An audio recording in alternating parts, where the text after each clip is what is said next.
ಉಡಾಯಿಸೋ ಖಾರ ಬಣ್ಣ ರುಚಿಯನ್ನು ನೀಡುತ್ತದೆ. ಮೆಣಸಿನ ಪುಡಿ ಚಿಂದಿ ಉಡಾಯಿಸೋ ಖಾರ ಬಣ್ಣ ರುಚಿ.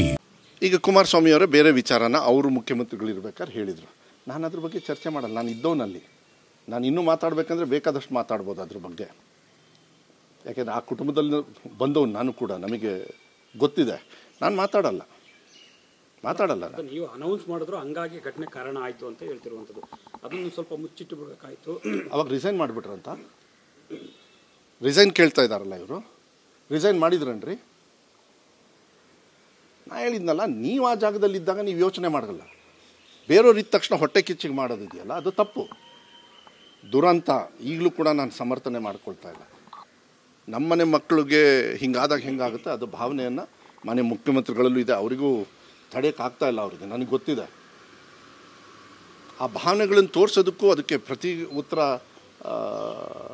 ವಿರೋಧ ಪಕ್ಷದವ್ರು ಮಾಡ್ತಾರೆ ಅಂದರೆ ಇದಕ್ಕೇನು ಉತ್ತರ ಕೊಡೋದಕ್ಕೆ? ಈಗ ಗೋವಿಂದರಾಜ್ ಅವರು ಸಲಹೆ ಕೊಟ್ಟ ಮೇರೆಗೆ ಅಲ್ಲಿ ಗ್ರ್ಯಾಂಡ್ ಸ್ಟೆಪ್ ಮೇಲೆ ಕಾರ್ಯಕ್ರಮ ಮಾಡಲಿಕ್ಕೆ ಮುಂದಾದರು ಅಂತಂದ್ರೆ, ಆದರೆ ಸಲಹೆಗಳು ಬಂದ ತಕ್ಷಣನೇ ನಿರ್ಧಾರ ಮಾಡಬೇಕಾಗಿರೋದು ಯಾರು ಸರ್? ಸಿ ಎಂ ಅಲ್ವಾ ಸರ್? ಈ ರೀತಿ ಅನುಭವ ಇರುವಂಥ ಸಿ ಎಂ ಇದಾಗಲೇ ಇಲ್ಲ ಅಂದ್ಕೊಳ್ಳಿ, ನೀವೇನು ತೋರಿಸ್ತಾ ಇದ್ರಿ? ಇದಾಗಲೇ ಇಲ್ಲ ಅಂದ್ಕೊಳ್ಳಿ, ಬೇಡ ಚರ್ಚೆಗೆ. ತಪ್ಪುಗಳಾದಾಗ ಆ ಸಂದರ್ಭದಲ್ಲಿ ಮಾನ್ಯ ಮುಖ್ಯಮಂತ್ರಿಗಳು ಏನು ನಿರ್ಧಾರವನ್ನು, ಈ ದೇಶದಲ್ಲಿ ಪ್ರಧಾನಮಂತ್ರಿಗಳಿಗೆ ರೋಡ್ ಹೆಂಗಿರಬೇಕು ಅಂಥೇಳಿ ಗಡ್ಕರಿ ಅವ್ರು ಹೇಳ್ತಾ ಇರ್ತಾರೆ. ಹೋಮ್ ಮಿನಿಸ್ಟರ್ ಇರ್ತಾರೆ ಅಮಿತ್ ಶಾ ಅವರು, ಯಾವ ರೀತಿ ಈ ದೇಶದೊಳಗಿರಬೇಕು ಅಂತ. ಎಷ್ಟು ಗಲಾಟೆಗಳು ನಮ್ಮ ದೇಶದೊಳಗಾಗಿದೆ. ಮಣಿಪುರ ವಿಚಾರ ತಗೋಬೇಕಾ? ಅದು ಸ್ಟ್ಯಾಂಪಿಡ್ ಅಲ್ಲ, ಅದು ಬೇರೆ ರೀತಿಯೇ ಆಯಿತು. ನಾನು ಅದೇ ಹೇಳಿದ್ನಲ್ಲ, ಮತ್ತೆ ನಮ್ಮ ಬಾಯಲ್ಲಿ ಮಾತುಗಳನ್ನು ಬೇಡ. ಈಗೇನು ತಪ್ಪಾಗಿದೆ ಅದನ್ನು ಯಾರ ವಿರುದ್ಧ ತಗೋಬೇಕು, ಆ ಕ್ರಮವನ್ನು ಸಂಪೂರ್ಣವಾಗಿ ಮಾನ್ಯ ಮುಖ್ಯಮಂತ್ರಿಗಳು ತಗೊಳ್ತಕ್ಕಂಥ ಚರ್ಚೆನೂ ಕೂಡ ಕ್ಯಾಬಿನೆಟಲ್ಲಿ ಮಾಡಿದ್ದಾರೆ.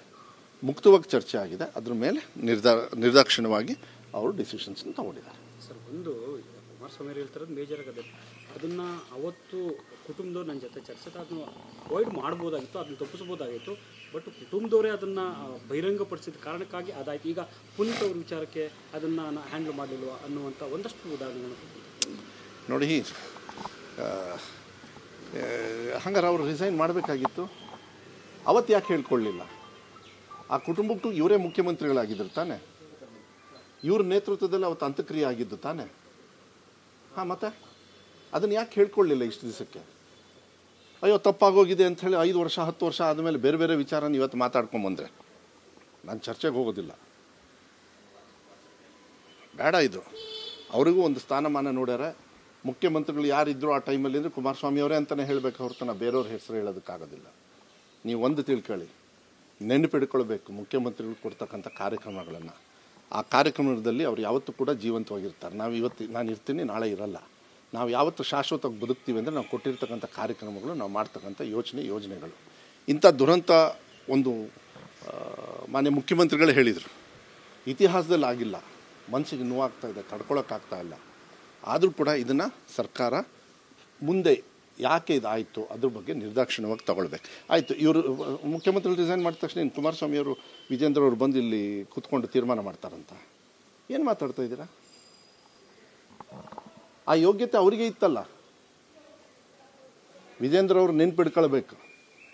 ಯಾರು ಗೊಬ್ಬರ ಕೇಳಿದವರಿಗೆ ಬುಲೆಟ್ ಹಾಕಿ ಹೊಡೆದಿದ್ದು ಯಾರ್ರೀ? ಮಾತಾಡಬೇಕಾದ್ನ ಚರ್ಚೆ ಮಾಡಬೇಕಾ? ಅದಕ್ಕೆ ನಾನು ಹೇಳಿದ್ನಲ್ಲ, ನನಗೆ ಹೋಲಿಕೆ ಮಾಡೋದಕ್ಕೆ ಇಷ್ಟ ಇಲ್ಲ.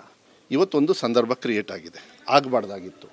ಅದನ್ನು ಯಾವ ರೀತಿ ಸರ್ಕಾರ ಕ್ರಮ ತಗೋಬೇಕೋ ಅದನ್ನು ನಮ್ಮ ಸರ್ಕಾರ ಸಿದ್ದರಾಮಯ್ಯ ನೇತೃತ್ವದಲ್ಲಿ ತಗೊಳ್ತೀವಿ. ಇಷ್ಟು ಹೇಳ್ಬೋದು.